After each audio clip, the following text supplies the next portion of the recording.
Bond, and he's from Murphy Business Brokers, and he's in Franklin, Massachusetts. And he was on the show in 2012. I was indeed. Yes. We were in the studios in Needham, but so He probably didn't have as much fun as he's going to have this time, though. it's kind of hard to believe that to have Chris Bond on again, we had to come to him. I originally hail from Needham, so the bar is kind of high for how well this could go. That was my old stomping grounds. So Murphy's doing a lot of business. That's the rumor in town. So what kind of business is Murphy doing?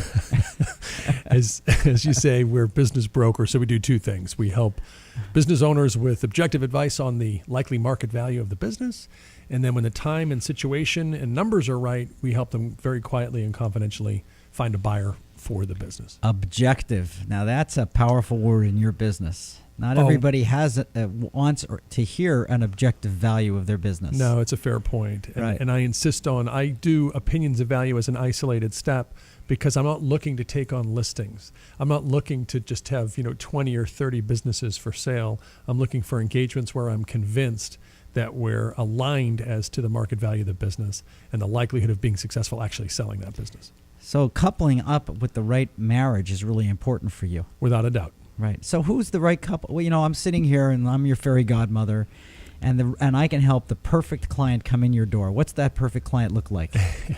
For me, they do under $5 million a year in revenue. And the business is owned by folks who, typically have kids that don't want the business, employees who can't afford the business, and they're looking for help and guidance.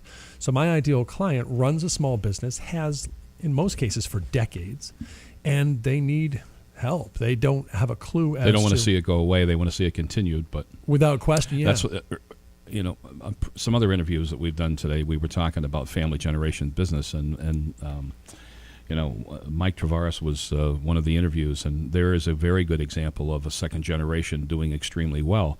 But in most cases, I find, especially because of my automotive background, second and third generation business owners, not so much, usually, because they didn't have any skin in the game. They grew up with it. Unless Dad trained them really well, like you talked about, Jeff. Well, it's not just the skin in the game. It's that, if you've never really lived outside your business and had a real formal review, you've never actually had the mirror held up to your face, and you don't see reality. You're seeing the reality that your parents have given you and that you're giving yourself, and so it's distorted. It might not be badly distorted, but it is distorted. Yes, without question. And I can't tell you how often I hear not only have folks never had an opinion of value done on the business, but they've actually never really thought much about it either. Yeah, they just go to work every day and work hard.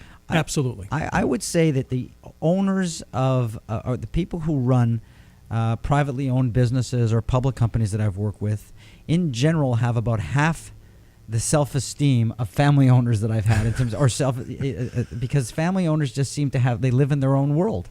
They do. And you want to bring them into reality, because if you're going to sell their business, you got to deal with reality. We do. And oftentimes, going back to the question about the ideal client, it's somebody that wants to plan ahead. It's not somebody whose boat is taking on water and they're dying to get out tomorrow. And they think you're brilliant.